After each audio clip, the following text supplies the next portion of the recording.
I went to a camp called the Summer Program for Verbally and Mathematically Precocious Youth, and I took a class on Nazi Germany, and we watched Schindler's List, which is a really famous movie. A lot of people have seen it, you know, you've probably seen it.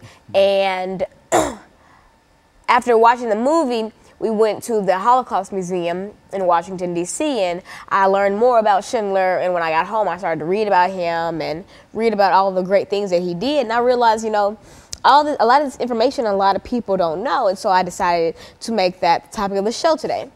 Now, Oskar Schindler was a Nazi.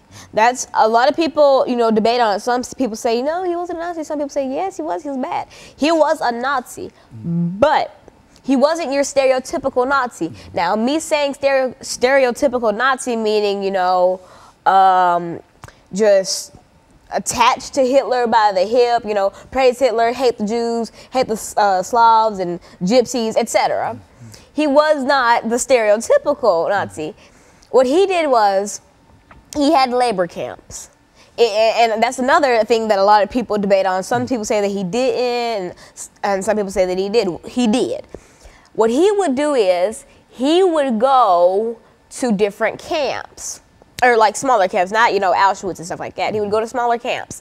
When they were in preparation to send people to Auschwitz and things, in camps like that, he would go and he would scout out the ones who weren't very physically able, you know, ones that would be sent to the oven or burned or, you know, shot even before they made it to Auschwitz and things like that. He would scout them out, and he would do either two things. He would pay some of the guards on spot to take them to his labor camp where he was going to put them to work, or he would make a list and send it to the camp and be like, you know, I want so-and-so, so-and-so, so-and-so, so-and-so.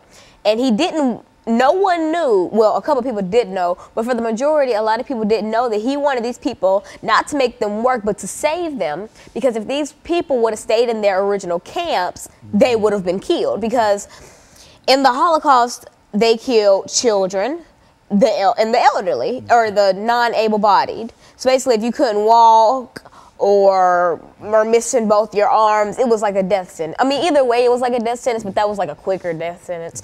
And so he scattered out these people and he sent them to these camps where they were going to make bullets. And why I put that in the little quotation marks is because they didn't